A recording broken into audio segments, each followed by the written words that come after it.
दोस्तों, 1960 और 1970 के दौर में सैन फ्रांसिस्को बे एरिया में खौफ का राज था। एक सीरियल किलर जो जियोडिक के नाम से जाना जाता था, कम्युनिटी को दहशत में मुब्तला कर रहा था। अपने पीछे खून और उलझान भरे सुराग छोड़ता हुआ और पुलिस और अवाम को अपने टेढ़े मेढ़े खत और कोट से चिढ़ाने का शौक रखता था। जियोडिक किलर एक पहेली बन गया था, एक कहानियों का मॉन्स्टर, और फिर भी अनगिनत तहकीकात और टिप्स के बावजूद उसे कभी पकड़ा नहीं जा सका।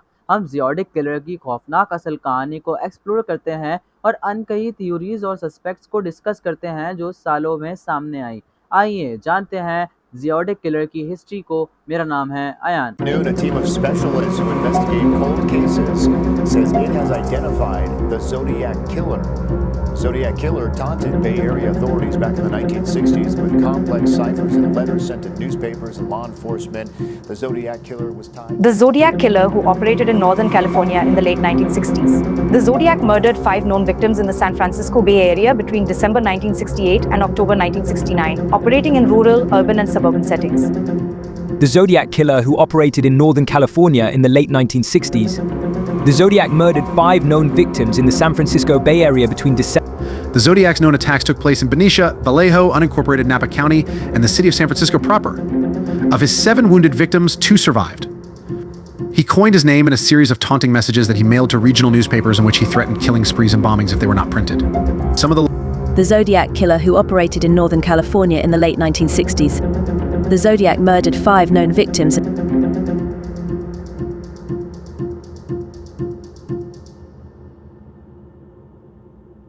जियोडिक किलर का पहला नॉन अटैक 20 दिसंबर 1968 को लेक हार्मन रोड पर हुआ, जहां 17 साल डेविड फ्राडे और 16 साल बेटी लोए जॉनसन पर स्नैक अप कर उन पर 22 कैलिबर की सेमी ऑटोमेटिक पिस्टल से फायर किया। डर और अफरा तफरी में भागते हुए वो जवान जोड़ा गोलियों की बौछार में मर गए। पुलिस कुछ दिनों तक इस केस में इन्वेस्टिगेशन करती है, पर कुछ सबूत न मिलने की वजह से किसी को पकड़ नहीं पाती और ये केस पूरे बे एरिया को खौफ में मुब्तला कर देता है। फिर 6 महीने तक जियोडिक सामने नहीं आया और ना पुलिस उसे पकड़ पाई, पर 6 महीने बाद 4 जुलाई 1959 को जियोडिक मैदान में आया, एक नए केस के साथ। 22 साला डैडलिन फेरिन और 19 साला माइकल मैग्यू फेरिन की कार में ब्लू रॉक स्प्रिंग पार्क की पार्किंग लॉट में पार्क करे हुए थे, जो एक मशहूर लवर लेन थी। एक कार उनके पास आकर रुकी, फिर वहां से चली गई और लगभग 10 मिनट बाद वापस आई। ड्राइवर व्हीकल सीट से बाहर निकलकर फेरिन की कार की तरफ बढ़ा और एक फ्लैशलाइट जलाकर गाड़ी के अंदर मारी। फिर 9mm की लूगर पिस्टल से फायर करना शुरू कर दिया। उसने फेरिन और मैग्यू पर कई बार गोलियां चलाईं। पहले तो वो वहां से चला गया, मगर फिर वापस आकर भी उन पर गोलियां चलाईं।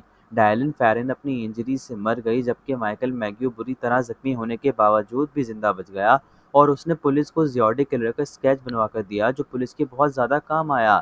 हमले के लगभग 1 घंटे बाद जियोडिक किलर ने विलेहो पुलिस डिपार्टमेंट को पे फ़ोन से कॉल कर क्राइम रिपोर्ट करके उसकी जिम्मेदारी ली और उसने पहले लेक हार्मन मर्डर, जो बेटी लोए जॉनसन और डेविड फ्राडे के थे, उसकी भी जिम्मेदारी ली। 31 जुलाई 1969 जियोडिक किलर ने विलेहो टाइम्स हर्ल्ड को एक 3 पेज का लेटर भेजा, साथ ही एक क्रिप्टोग्राम भी भेजा जो 408 सिंबल पर मुश्तमिल था। ये लेटर और कोड अब Z408 या हार्लेट लेटर के नाम से मशहूर हैं। इस लेटर में जियोडिक किलर ने लेक हार्मन रोड अटैक की जिम्मेदारी ली और अपने इरादों का इजहार किया कि वो दोबारा कत्ल करेगा। उसने एक क्रिप्टोग्राम भी इंक्लूड किया जो उसके मुताबिक अगर डी कोड हो गया तो उसकी पहचान जाहिर करेगा। Z408 कोड को क्रिप्टोग्राफर्स और शौकीन डिटेक्टिव्स ने सालों तक एक्सटेंसिवली एनालाइज किया, मगर आज तक ये हल नहीं हो पाया। मैं आपको इसमें से समराइज नोट करके बताता हूँ जियोडिक किलर के लेटर से। आइए।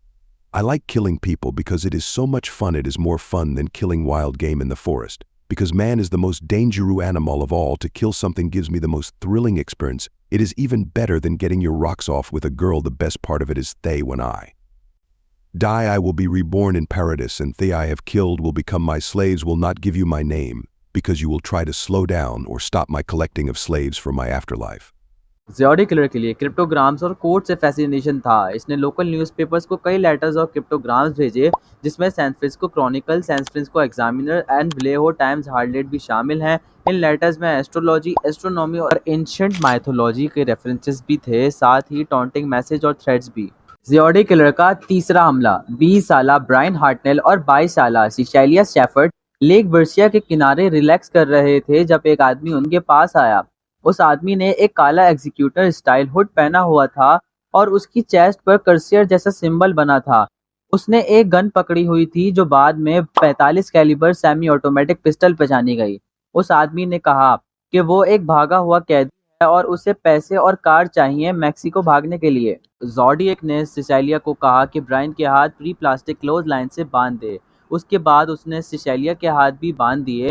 हाथ बांधने के बाद उसने उन दोनों को कहा कि वो अब उन्हें बहुत दफ़ा छुरी मारने वाला है।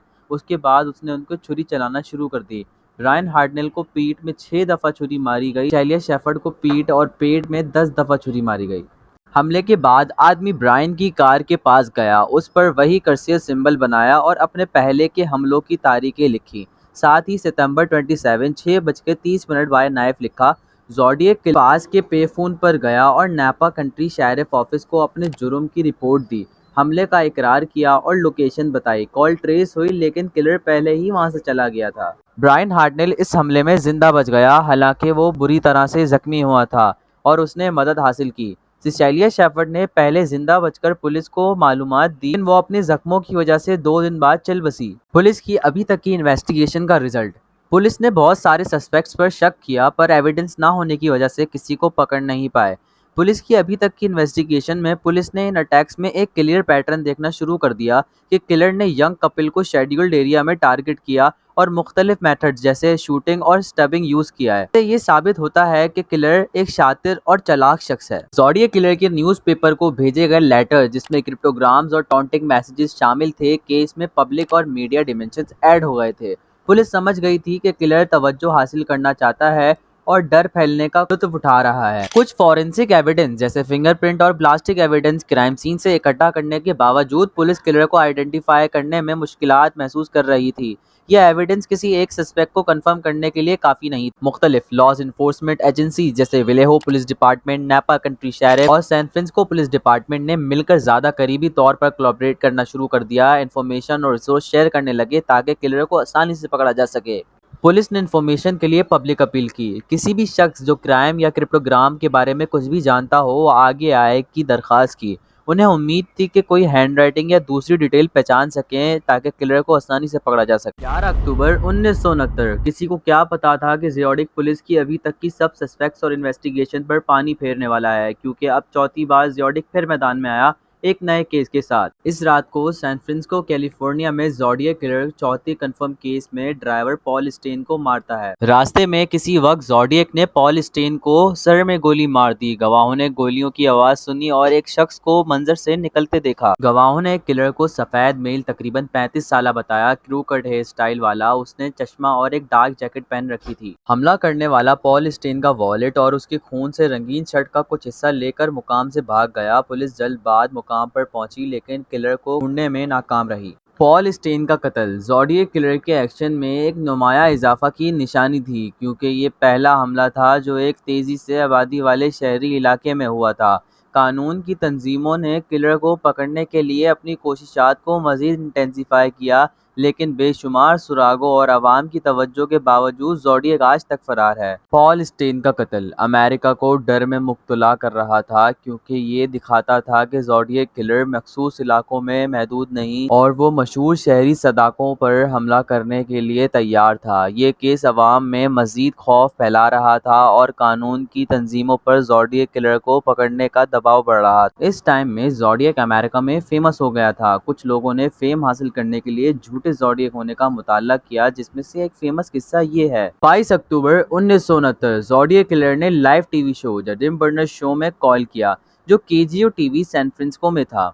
ये शो एक लोकल न्यूज़ और टॉक प्रोग्राम था और ज़ोडिएक किलर अपने अपने क्राइम के बारे में एक सेगमेंट के दौरान फोन किया। कॉलर ने दावा किया कि वो ज़ोडिएक किलर है और शो के होस्ट जिम टर्नर और 2 मेहमान लॉयर मेल्विन बैली और politician William F Buckley JR के साथ बात की। गुफ्तगू कुछ 15 मिनट तक चली, जिसमें कॉलर ने अपने मकसद और अपने जुर्म और कुछ राजदार इशारे भी किए। Zodiac killer. मैं ज़ोडिएक किलर हूं। मैं ये कहने के लिए कॉल कर रहा हूं कि मैं और लोगों को मारने वाला हूं। मैं अगली बार 10 लोगों को मारने वाला हूं, शायद 20। जिम डनबार, तुम ये क्यों कर रहे हो? Zodiac killer. क्योंकि ये इतना मजा है। ये एक खेल है, चूहे और बिल्ली का खेल। ज़ोडिएक किलर केस को मल्टीपल लॉज इन्फोर्समेंट एजेंसीज ने इन्वेस्टिगेट किया, जिसमें कुछ सस्पेक्ट के नाम भी आए हैं, जिसमें आर्थर लेगी एलन, रिचर्ड ग्वास्की और टेड कजन्स की हैं, लेकिन किसी को ऑफिशियली लिंक नहीं किया गया। ऐसी ही और वीडियोस देखने के लिए हमारे चैनल को सब्सक्राइब करें।